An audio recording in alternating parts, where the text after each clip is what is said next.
L'interview matinale, première partie, mes deux invités ce matin. J'accueille Ségolène Lefebvre, bonjour. Bonjour. Et j'accueille également René Serban, bonjour. Bonjour. Alors tous les deux, vous venez pour nous parler d'un événement qui a lieu les 21 et 22 septembre à Montségur, intitulé « La résistance dans le Montséguré ». C'est-à-dire, l'intention derrière, c'est de conserver le souvenir d'un événement qui a été assez difficile pour la commune, qui aurait pu être bien pire d'ailleurs. Et on parlera de cet événement plus en détail et de l'histoire qui a été vécue. Donc c'était le 3 août 44. 44. Donc les 80 ans, là. Déjà 80 ans. Ça passe vite, hein. J'ai l'impression que c'était hier. Et donc, en fait, vous êtes... Ségolène, vous êtes la présidente du GAMS. On peut présenter le GAMS, c'est l'association qui se consacre à l'histoire montséguraise. C'est ça. Au départ, c'est une association archéologique qui fouillait sur les villas romaines de Nogent en dessous de Montségur. Et petit à petit, c'est devenu une association historique qui a été menée sous l'égide de Marie-Claude Jean, qui était professeur d'histoire au collège et qui a fondé, qui a repris cette association en lui donnant un côté plus historique qu'archéologique en fait. D'accord, oui, parce que l'histoire et l'archéologie, c'est pas la même chose. Pas tout à fait. C'est-à-dire, ça va ensemble, mais ça touche pas les mêmes périodes. Bien sûr qu'il y a de l'archéologie dans l'histoire même plus récente, puisque elle a travaillé sur les remparts de Montségur, sur les constructions de la ville, etc. Mais c'est moins. Il y a beaucoup plus de traces écrites, donc on a tout un côté historique beaucoup plus fort. Ces traces écrites qui sont justement un support à la mémoire, à la conservation, à la transmission aussi de l'histoire récente qui s'invite parfois moins facilement dans les salons, les discussions. Alors, Ségolène, on va parler un peu de votre parcours, puisque l'histoire, c'est pas une découverte montséguraise, c'est quelque chose qui vous anime depuis déjà quelques années. Depuis très longtemps, oui. J'ai toujours eu envie de faire des études d'histoire. Ah oui, depuis le collège, lycée. Le lycée. Qu'est-ce qui vous a attiré, en fait, qui vous a fait vous dire « Oh, j'aime l'histoire ». L'intérêt pour l'histoire, proprement dit, de la découverte du passé. Et puis, j'étais dans une famille où on aimait beaucoup l'histoire. J'avais une grand-mère férue d'histoire, un père qui disait beaucoup, qui était très intéressé par l'histoire. Et toute petite, j'adorais écouter, comme j'habitais Nantes, les contes et légendes de Bretagne, les histoires comme ça. Enfin, tout ce qui faisait la société, en fait. Ça m'intéressait beaucoup. Ouais. Et René, pas de lien direct avec l'histoire professionnellement? Professionnellement, aucun. Non, voilà. Aucun. Simplement une curiosité et puis un intérêt pour à la fois les gens, le passé, l'avenir, et puis d'où on vient, où on va, et sur quoi on peut s'appuyer. Alors, je sais que Ségolène, vous avez une petite appétence pour la Grèce antique, c'est ça? C'était mon sujet de DEA. Ah oui, donc une grande appétence. Recherche de thèse. Oui. C'est vaste aussi la Grèce antique, parce que c'était un peu le bazar là-bas. Il y avait des gens qui pensaient ci, des gens qui pensaient là. Oui, c'est une civilisation extrêmement intéressante, très variée, qui est sur les fondements, toute notre pensée est née de la pensée grecque. Donc, de toute façon, c'est extrêmement intéressant. Donc, c'est ça qui me poussait vers l'histoire grecque. Oui, parce que c'est quand même eux qui ont inventé la démocratie. Oui, les démocratie à la façon grecque. C'est-à-dire En fait, il n'y a jamais eu de vraie démocratie. C'était une oligarchie qui gouvernait. Mais ils avaient fait quand même des avancées en donnant une pension à tous les citoyens pour qu'ils puissent voter sur l'Agora, qu'ils puissent participer au débat et donc c'était ils ont mêlé le peuple. Tenté. Non, ça fonctionnait, mais on peut pas parler de démocratie quand les métèques faisaient pas parler de la cité, les femmes non plus, voilà. C'était juste encore le mâle grec, le mâle grec adulte, 100% certifié, c'est ça. qui peut décider, mais avec tous les autres mâles grecs 100% certifiés.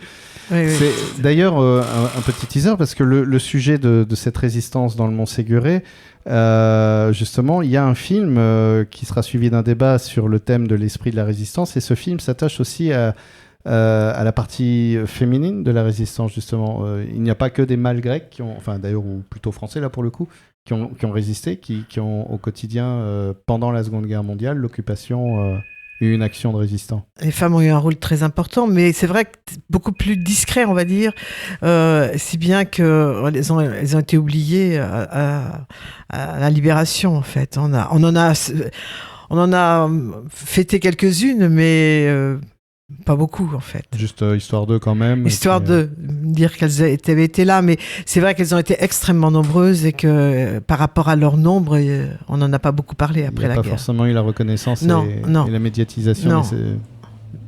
Non, je veux dire, chaque famille avait une mère, une fille, une épouse qui participait de sa façon, qui apportait des renseignements, qui cachait des gens, qui les nourrissait.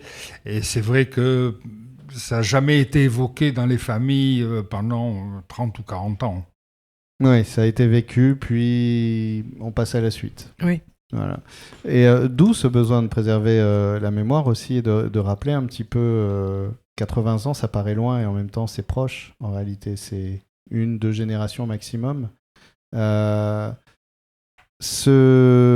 voulais te demander quand même avant, parce que René, donc on sait que Ségolène, c'est la Grèce antique. René, c'est quoi votre période plutôt Vous avez une appétence en particulier? Moi, j'ai pas de période. Alors bon, ce qui m'intéresse, ça a été le local, parce que c'est ce que je connais le mieux. Oui. Et donc, tous les ouvrages et le travail de Marie-Claude Jean, je crois, ont pas mal aidé à une compréhension, au-delà de la transmission orale. Puisqu'elle a fait beaucoup de recherches sur toutes les époques de Montségur. Il ne faut pas oublier non plus qu'il y avait une matière très intéressante qu'elle a très bien utilisée, qui est l'esclapeau. Qu'est-ce que c'est ? L'esclapeau, ça veut dire éclat de bois. En fait, c'est la charte qui a été donnée par Éléonore de Provence en 1265, je crois, si je ne me trompe pas, à Montségur, qui lui permettait d'avoir une autonomie, notamment très importante. Et c'était assez rare. Il n'y a pas eu beaucoup de chartes. D'ailleurs, elle a été présentée récemment à Bordeaux. Aux archives départementales. Avec les autres chartes. Hein. Oui, aux archives départementales, aux archives départementales, il y a eu toute une exposition. Et c'est un document particulièrement important qu'elle a traduit, dont elle a fait des ouvrages et des conférences là-dessus, qui a beaucoup aidé à la compréhension, en fait, en particulier de la partie moyenâgeuse. Hein. Oui, parce que j'imagine que d'avoir une semi-autonomie comme ça, en tout cas une autonomie, ça change la manière de vivre la cité et le quotidien, en fait, par rapport aux autres Bastides, par exemple, du coup. Non ? Toutes les Bastides avaient une charte, en fait. Mais c'est vrai que ça donne à la ville... pourquoi elle s'appelait Villeneuve, Sauveterre Oui. Elles étaient... Bon, elles dépendaient du roi, mais elles avaient une relative indépendance vis-à-vis de ce pouvoir royal, quand même. Et qu'est-ce que ça change, du coup ? Qu'est-ce qu'on a vu que ça a apporté ? Alors, d'abord, ça permettait... C'était un centre commercial importante. Donc il y avait une autonomie de gestion, puisqu'ils pouvaient récupérer des subsides. Il y avait des jurades, en fait, qui géraient tout ça, qui administraient, en fait, et de façon beaucoup plus autonome qu'elle n'était auparavant. Le monde est riche d'histoire, cette terre aussi, évidemment, comme d'autres, mais celle-là, on y est, on la connaît un peu plus, ou au moins on a envie de la découvrir, elle est juste là à notre porte. Justement, par rapport au sujet qui vous amène, ce territoire aussi est justement dans une situation, une fois encore, un peu spécifique, à cheval entre deux espaces, on va dire. Est-ce que c'est ça qui fait que la résistance a pris une forme particulière ? Est-ce que ça... Oui, je pense que certainement, on peut le dire, puisque il y avait une ligne de démarcation qui a été imposée à un moment donné, qui devait s'administrer librement sous Vichy, avec des directives vichycistes. On peut en penser ce qu'on veut, mais qui étaient en dehors du joug direct des Allemands, apparemment. Et Vichy étant finalement que le relais. Oui.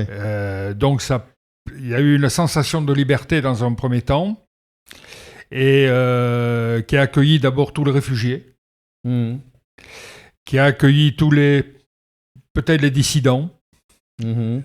également les juifs, etc., qui ont passé cette ligne de démarcation, qui n'est pas loin d'ici, puisqu'elle était juste au-dessus de Sauveterre.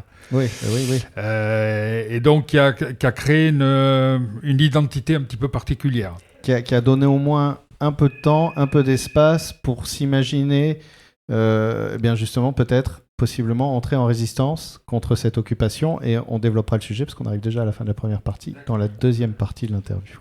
Juste pour finir là-dessus, Oui. c'est qu'il y avait aussi une capacité géographique importante, parce qu'il y a beaucoup de bois, beaucoup de fermes isolées, ce qui permettait facilement de se cacher et de cacher du monde. Le terrain était propice, ouais. Oui.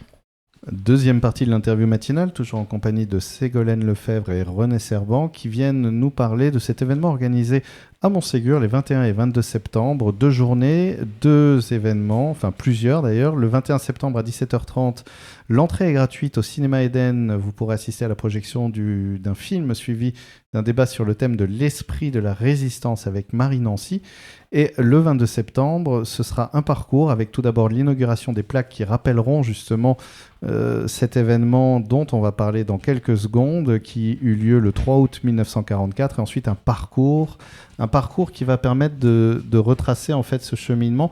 Et j'en profite tout de suite pour dire justement, on en parlait, la situation géographique, l'espace, la configuration du terrain a permis ici la possibilité d'un mouvement de résistance, d'un accueil de dissidents, de réfugiés entre entre la ligne de démarcation, on va dire côté gauche, côté droite.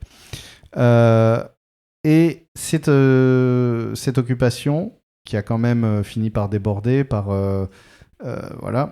fait que le 4 août 1944, ou le 3 août 3 août 1944, eh bien ce jour-là, les Montségurais sont pris en otage. Qu'est-ce qui se passe en fait ? En fait, là, il y avait un des premiers réseaux de résistance.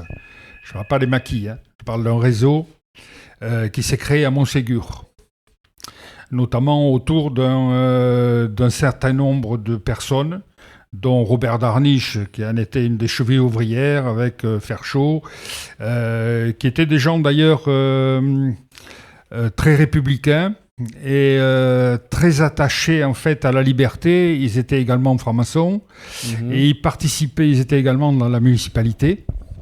Et donc ils ont créé ce réseau, ils l'ont développé, ils dépendaient en fait du SOE, du service opération exécutive anglais, et donc ils étaient le relais, et le but c'était de préparer en fait à la fois les maquis, de leur fournir des armes et tout le relais de Londres pour préparer le débarquement notamment. D'accord. Voilà. Oui, donc un pôle assez important en fait, et donc Robert Darniche, c'est ça, qui c'est le chef du réseau en fait. Du coup, c'est lui qui. Alors a priori, oui, c'était le chef du réseau. Et là, ce que nous allons faire en fait, nous fêtons les 80 ans de son assassinat.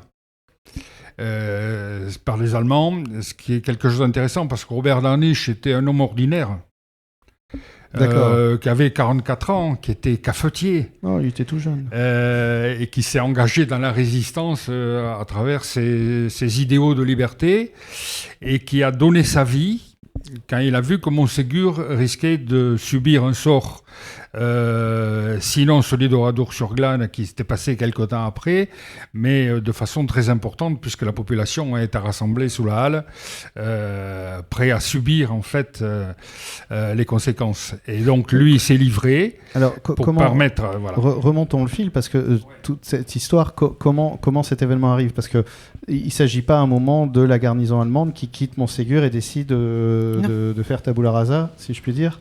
C'est qu'en fait, au départ, il y avait une autre action qui a commencé.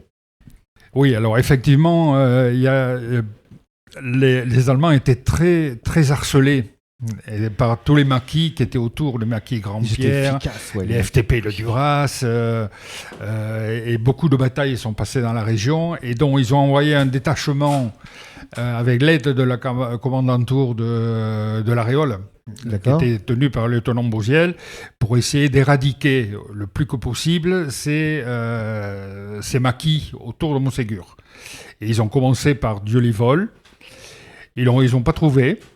Et donc, ils ont décidé de rentrer sur Bordeaux par la route, mais en se séparant en deux parties. Une par la partie haute, qui passait un peu au-dessous de Taïkava, arrivant à Montségur, et une par la partie basse, Dieu-les-Vole. Donc là, en fait, ils sont en train de rentrer un peu penaud, on va dire, tant mieux pour la résistance, voilà. Mais eux, ils ont essayé, ils n'ont pas trouvé, ils repartent. Ils n'ont pas trouvé, ils repartaient. Mais alors, qu'est-ce qui se passe il se passe qu'en fait... La veille, il y avait eu ils avaient déterré les résistants avaient déterré des armes.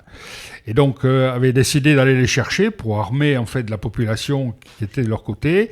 Et ils se sont trouvés qu'il manquait de viande, notamment, à Montségur. Et ils ont décidé, en fait, de faire une expédition, ce qu'ils faisaient assez couramment, avec des résistants et le maire de l'époque, qui avait été nommé d'ailleurs par Vichy, en tant que support officiel, pour aller chercher de la viande dans les campagnes. Et en sortant de Montségur, ils sont tombés nez à nez avec cette colonne. Ah oui, c'est vraiment un hasard. Un hasard complètement terrible, en fait. Et ils ne le savaient pas, puisque les communications ne passaient pas comme elles peuvent passer aujourd'hui. On n'avait pas le smartphone et WhatsApp. Et donc, ils ont reculé, ils se sont garés. Il y avait des résistants armés de Sten à l'époque dans la voiture, et ils ont commencé à tirer dessus. Et là, réaction des Allemands, qui ont commencé aussi à détruire la voiture et à investir Montségur. D'accord. Puisque le Robert Darniche, qui avait été arrêté un mois avant par la milice, mais relâché parce que faute de preuves, avait prêté sa propre voiture. Ah oui, c'est vraiment un concours de circonstances. Concours de circonstances. Et il se trouve qu'à l'époque, il y avait des plaques obligatoires sur ces voitures avec le nom du propriétaire. Oui, donc, les Allemands connaissant l'individu, ont dit ça y est, c'est lui, et donc on va le rechercher et l'arrêter. Donc ils ont investi Montségur, rassemblé toute la population et rassemblé souvent les menaçant en fait de tuer tout le monde, quelque chose comme ça. Oui, donc là Robert Darniche ne peut pas rester caché, c'est impossible. Robert Darniche était caché dans son café, au fond, dans un puisard. Oui, personne ne le savait. Ouais. Puisque depuis son arrêt, il avait été arrêté le 30 mai, donc 2 mois presque avant, donc il ne se montrait pas, comprenant la situation, s'est rendu spontanément sous la halle pour se rendre.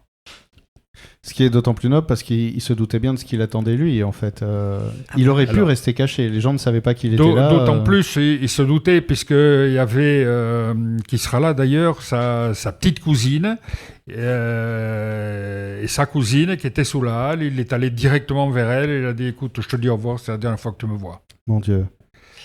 Et donc il a été arrêté, amené dans l'hôtel de ville, à côté de l'hôtel de ville, dans un restaurant-hôtel qui s'appelait Hôtel Beau, où ils l'ont torturé pendant quasiment 3 heures, où il n'a pas parlé, puisque personne n'a été inquiété après. Et ça s'est passé sur le coup d'1 heure à peu près, vers 5 heures de l'après-midi. Ils l'ont embarqué. Et comme j'étais probablement satisfait d'avoir récupéré le chef de la résistance locale, ils se sont un peu avinés dans son café, puisqu'il était dans son café, et sont repartis vers Bordeaux, non sans avoir tué un de ceux qui étaient dans la voiture, qui était Robert Descornes, et 2 personnes innocentes qui se trouvaient là, Clavry et Bonnefond. Et sur la route, ils ont aussi tiré à tout va à Roquebrune.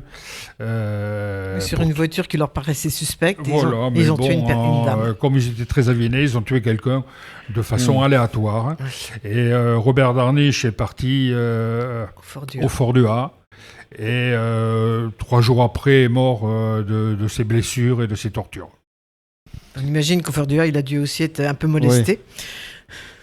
Oui, d'autant qu'on sait que la torture n'amène jamais des aveux valables. Non. Donc c'est souvent plus une manière de mettre au pas et de faire craindre et de dire voilà, vous voulez vraiment Donc cet événement qui a eu lieu le 3 août 1944 à Montségur, dont vous rappelez la mémoire justement à travers ces 2 journées avec cette projection de film et cette inauguration des plaques qui retrace en fait ce qui s'est passé pendant cette journée. Et la possibilité de faire le parcours, en fait, c'est ça donc. Oui. Alors les plaques retracent à la fois, parce qu'il y a les noms des rues de ces personnes qui ont été tuées ce 3 août, mais il n'y a pas l'explication de qui ils étaient. D'accord. Donc nous entendons souvent Montségur, Soral, C'était Robert qui Darniche, c'est le cousin ou le frère du pilote. D'accord. Donc nous avons souhaité mettre une plaque commémorative expliquant en fait qui étaient ces gens-là. Qui sont ces hommes qu'on voit Comme Ed Bombarbe et son fils qui ont été déportés, qui faisaient partie du même réseau. D'accord. Il nous reste, on arrive à la fin de l'interview. Je rappelle que l'événement, évidemment, est gratuit, que ce soit pour la séance de cinéma et que ce soit pour le parcours ensuite le 22 septembre, à partir de 11h pour l'inauguration des plaques. Et donc... 15h le parcours, l'après-midi. Et le 15h, c'est le parcours, voilà. Oui. Et on pourra se restaurer au milieu. Oui. Et dans la belle Bastide de Montségur. Et une dernière question, donc, que comme ça je vous pose et en quelques secondes. Donc une grande question et une petite réponse, c'est terrible ce que je vais vous faire. Vous n'êtes pas obligé de répondre d'ailleurs. Parce que le sujet, c'est l'esprit de la résistance. En quelques mots, c'est quoi pour vous l'esprit de la résistance ? Le courage et la liberté. Et c'est vraiment lutter pour son idée de la liberté par rapport à des contraintes qui étaient tellement terribles à l'époque, puisque c'était l'envahisseur qui venait tuer les gens qui ne supportaient pas cet envahissement. Et puis, il fallait un courage terrible quand même, parce qu'on risquait sa vie à chaque fois. Donc, je pense que c'est les 2 mots qui permettent de concentrer cette idée d'esprit de résistance. Ségolène, je vous remercie. On va rester là-dessus, peut-être René Oui, moi je finirai par une phrase que j'aime bien de Goethe, qui disait « Celui qui oublie son passé est condamné à le revivre ».